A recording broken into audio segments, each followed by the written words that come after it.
嘿，hello，大家好。咁咧，我哋以往譬如同 Ocean Park 啊，同一啲 theme park 合作嘅時候咧，都用過我哋 Breeze 嘅 technology。咁就因為可以框住一啲地方，記低裏邊啲 device，然之後 target 佢啦。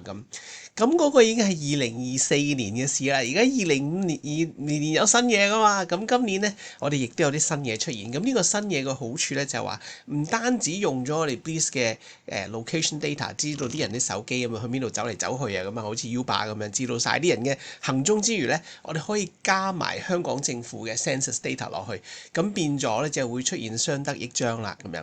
咁我哋而家睇一睇啦，咁有個例子裏邊分三個咁樣啦，因為都理解過你哋有啲咁嘅方向啊嚇。咁我哋第一個咧就係睇一睇，我哋而家入去香港睇一睇先啦。咦，咚嘣咁入咗嚟香港啊！咁我哋睇一睇咧，因為而家我哋呢一處裏邊咧，佢已經加埋一啲嘅census 嘅 data 落去。咁你見到右手邊呢一啲咧，就係香港嗰18個區之餘嗰452個小區咁樣，知道晒啦咁樣。平均收入係點啊？咁呢度有晒喎。咁呢個係即係香港最新嘅 census data 裏邊你見到。咁好啦，咁呢度裏邊咧，其中有一樣嘢好好嘅地方。咁呢度你見到我哋其實係啲唔同demographics 嘅 data 啦，咁我哋喺呢度試一試去睇一睇先啦。咁我哋喺呢度裏邊咧，可以揀翻我哋嗰個 household demographic，不如睇睇呢度。嗱，呢度好好喎，佢年齡可以分晒啦，個婚姻狀況、屋企個 composition 可以分晒啦。其中一樣嘢，當我哋今次我哋做 water park 嘅時候咧，我哋想提我哋其中一個 targeting 咧，就係一啲嘅 expat。咁好啊，咁我哋當 expat 咧，而暫時呢個例子裏邊咧，我哋當佢咧係嗰啲白人啊，去到分晒啊嘛，Chinese、Filipino、Indonesian，我要鬼佬白人咁，可能佢法國人又會啦嚇，總言之鬼佬一族啦咁樣。好，睇下呢班人係邊度多先，1、2、3，標。睇到晒，向呢啲地方會多啲嘅咁樣。咁其實我哋平時用我哋即係平時嘅熟悉都理解到嘅喎，其實都合理喎咁樣。嗱，因為鬼佬還鬼佬啦，咁唔係個個鬼佬都可能會啱我哋我哋要 target 嘅嘢噶嘛。咁呢度裏邊咧，我攞咗兩個例子嚟睇。咁其中一個咧，因為我哋要 layer 埋頭先嗰個就政府嗰啲 data 啦。咁而家我哋攞埋我哋Breeze 嗰啲 mobile 嘅 data 落去睇一睇。咁我哋其中一樣嘢咧，我哋就話咧，其實想去睇下咧，嗰啲嘅人咧，會唔會係中意去嗰啲嘅 theme park 嗰處嘅？咁我哋而家揾下嗰啲 theme park 嗰啲人出嚟先啦。theme park 咁樣咯喎，OK，咁裏邊就包晒呢啲啦有你哋啊，有人哋啊咁樣啦。睇睇先即係而家裏邊有鬼佬之餘，有去 theme park 嘅喎，要 OK，好一齊。好啦，佢就話係咪咁樣睇法啦？係啊，confirm 啊，咁樣好啦。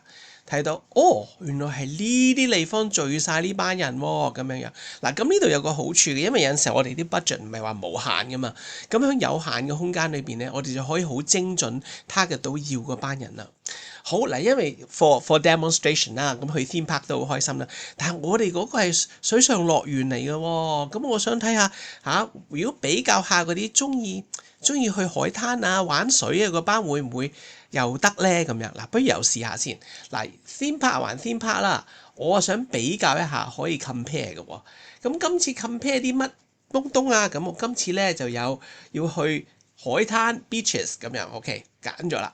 喂，不如睇下點樣咯喎？咁嗱，依家個做法咧，我將佢 set 到咧係可以 compare 嘅，左右 compare。咁你亦都可以睇得到。咁變咗我哋做起上嚟嘅時候可以group 埋佢嚟睇嘅。但係喺呢處裏邊，我哋係想即係攞翻少少 insight 睇得清楚啲咧，睇得到。明白啦。嗱，其實啲地方都，譬如南區呢啲都好相似嘅。但係原來喺山頂呢度嗱如果去 theme park 嗰邊就冇咗呢個嘅，右手邊咧有呢一個嘅。咁所以你話咁樣夾埋一齊嘅時候，咁我 target 嗰啲 expert 咁咪得咯咁樣。